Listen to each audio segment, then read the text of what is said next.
మన వారాహి సిల్వర్ జ్యువెలరీలో అద్భుతమైన ఆఫర్స్ పొందండి మరియు కారు గెలుచుకునే గొప్ప అవకాశం. రష్యాలో ఘోర ప్రమాదం చోటు చేసుకుంది. కుప్పకూలింది సైనిక విమానం.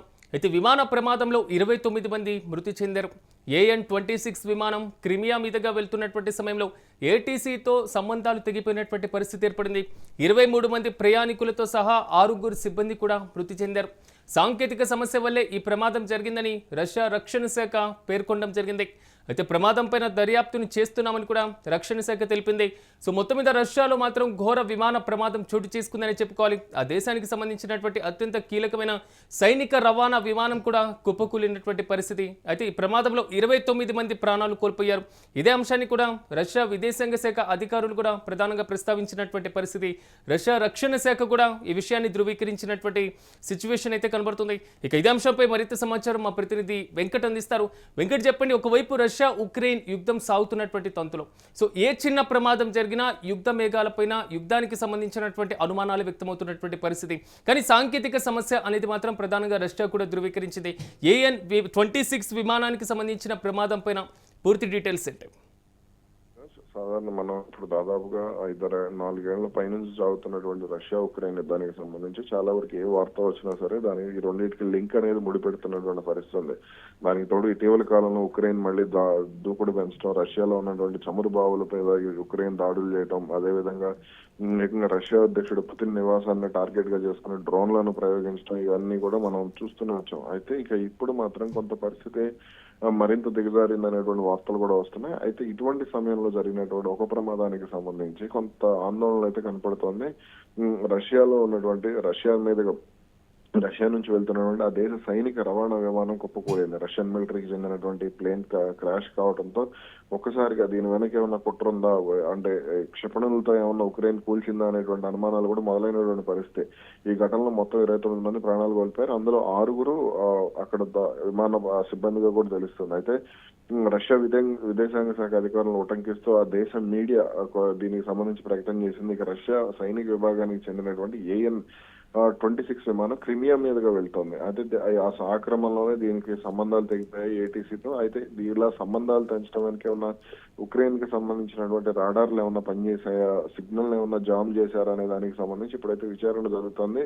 ఆ తర్వాత ఇది కుప్పకూలిపోయినట్టుగా కూడా చెబుతున్నారు. అయితే సాంకేతిక సమస్య వల్ల ఈ ప్రమాదం జరిగింది, విమానం మీద దాడి జరిగినట్లుగా ఎటువంటి ఆధారాలు లేవు అనే మాట అయితే రష్యా చెప్పింది. కానీ దీనికి సంబంధించి అంటే మన రీసెంట్ గా కూడా మనం ఇరాన్ కి సంబంధించి చూస్తే F-35 విమానాన్ని ఇలాగే రష్యా టెక్నాలజీతో కొంత కూల్చినటువంటి పరిస్థితి ఉంది. కాబట్టి ఇప్పుడు ఇలా ఉక్రెయిన్ ఏమైనా అటువంటి టెక్నాలజీని ఏమైనా వాడిందా, ఇందులో ఎవరైనా కీలక సైనిక అధికారులు ఎవరైనా ఉన్నారా అనే దానికి సంబంధించి, అంటే కీలక వ్యక్తులు ఎవరైనా ప్రయాణం చేస్తున్నారా అనే దానికి సంబంధించి కూడా కొంత ఆసక్తి అయితే నెలకొన్నటువంటి పరిస్థితి. వెంకట్కి సైనిక విమానమే కాబట్టి ఉక్రెయిన్కి సంబంధించినటువంటి యుద్ధంలో యూజ్ చేయడం కోసం తీసుకువెళ్తున్నటువంటి ఏదైతే రక్షణకు సంబంధించినటువంటి వస్తువులు ఏమైనా ఉన్నాయి, ఆ అంశాలకు సంబంధించి ఏమైనా ధృవీకరించారా? ప్రాణ నష్టం అయితే మాత్రం భారీగానే కనబడుతుంది. అయితే దానికి సంబంధించి ఏమున్నాయి ఏంటి అనే దానికి సంబంధించి క్లారిటీ లేదు. కానీ 23 మంది ఉన్నారు. ఆ 23 మంది ఎవరు అనే దానికి సంబంధించి ఇప్పుడు ఇంకా ప్రపంచం మొత్తం కూడా ఆసక్తిగా గమనిస్తుంది. అంటే రష్యాకి సంబంధించినటువంటి ఎవరైనా కీలక సైనిక అధికారులు ఎవరైనా ప్రయాణం చేస్తున్నారా అనే దానికి సంబంధించి ఆరాధిస్తున్నారు. ఈ క్రమంలోనే రాడార్లకు దొరకకుండా చేసే వాళ్ళ ఏటీసీతో సంబంధాలు తెంచేసేందుకు సిగ్నల్ జామ్ చేసి ఏమన్నా ప్రయత్నాలు జరిగాయా అనే దానికి సంబంధించి ఇప్పుడు ప్రధానంగా ప్రశ్నలు లేవనెత్తుతున్నటువంటి పరిస్థితి. మరి ఏం జరిగిందనే దానికి సంబంధించి రష్యా దర్యాప్తు తర్వాత అయితే విషయాలు వెల్లడయ్యేటువంటి అవకాశాలు ఉన్నాయి. Right Venkat, thank you.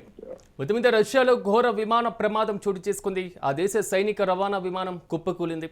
ఈ ఘటనలో 29 మంది ప్రాణాలు కోల్పోయారు. రష్యా విదేశాంగ శాఖ అధికారులు ఈ విషయాన్ని ధృవీకరించారు. అట్ ద సేమ్ టైం దాని ప్రకారం రష్యా సైనిక విభాగానికి సంబంధించిన AN-26 అనేటువంటి విమానం క్రిమియా మీదుగా వెళ్తున్నటువంటి పరిస్థితులు కనబడుతున్నాయి. ఈ క్రమంలో దాని సంబంధాలు మరి ముఖ్యంగా ఏటీసీతో ఉండేటువంటి అనుసంధానం చేసేటువంటి సంబంధాలు తెగిపోయినటువంటి పరిస్థితి. ఆ తర్వాత అది కుప్పకూలినట్లుగా అధికారులు ధృవీకరించారు. ఈ ఘటనలో మొత్తం 29 మంది ప్రాణాలు కోల్పోయినటువంటి పరిస్థితి. సో వారిలో 6 విమానం యొక్క సిబ్బంది కూడా ఉన్నటువంటి పరిస్థితులు కనబడుతున్నాయి. ప్రధానంగా సాంకేతిక సమస్య ఈ ప్రమాదానికి ప్రధాన కారణంగా మాత్రం రష్యా యొక్క రక్షణ శాఖ అధికారులు కూడా ధృవీకరిస్తున్నారు. అయితే విమానం పైన దాడి జరిగినట్లుగా ఎలాంటి ఆధారాలు లేవని కూడా వారు తెలుపుతున్నారు. అయితే ప్రమాదానికి గల కారణాలు తెలుసుకునేందుకు వారు దర్యాప్తునైతే వేగవంతం చేశారు. ఒకవైపు రష్యా ఉక్రెయిన్ యుద్ధం సాగుతున్నటువంటి నేపథ్యంలో ఒక దేశం పైన మరొకటి దాడి చేసుకుంటున్నటువంటి పరిస్థితులు రీసెంట్గా చూస్తున్నాం మనం. సో ఉద్రిక్త పరిస్థితుల వైపే అడుగులు వేస్తుంది రష్యా ఉక్రెయిన్ యుద్ధం. 4 సంవత్సరాలుగా సాగుతున్న రీసెంట్గా జరుగుతున్నటువంటి దాడులు కూడా ప్రతి దాన్ని అనుమానం వ్యక్తం చేసేటువంటి పరిస్థితి కనబడుతున్నాయి. సో రష్యాకి చెందినటువంటి అత్యంత కీలకమైనటువంటి ఏటీసీ వ్యవస్థను ఏమైనా హైక్ చేసిందా పూర్తి స్థాయిలో, మాత్రం ఆల్మోస్ట్ ఉక్రెయిన్ టెక్నాలజీని యూజ్ చేసుకోగలిగిందా అనేటువంటి ఇష్యూ కూడా ఇక్కడ చాలా స్పష్టంగా అర్థం చేసుకోవచ్చు. ఓవరాల్గా మాత్రం సాంకేతిక సమస్య ప్రాథమికంగా ఒక కారణంగా మాత్రం రష్యా అధికారులు తెలుపుతున్నటువంటి పరిస్థితులు కనబడుతున్నాయి.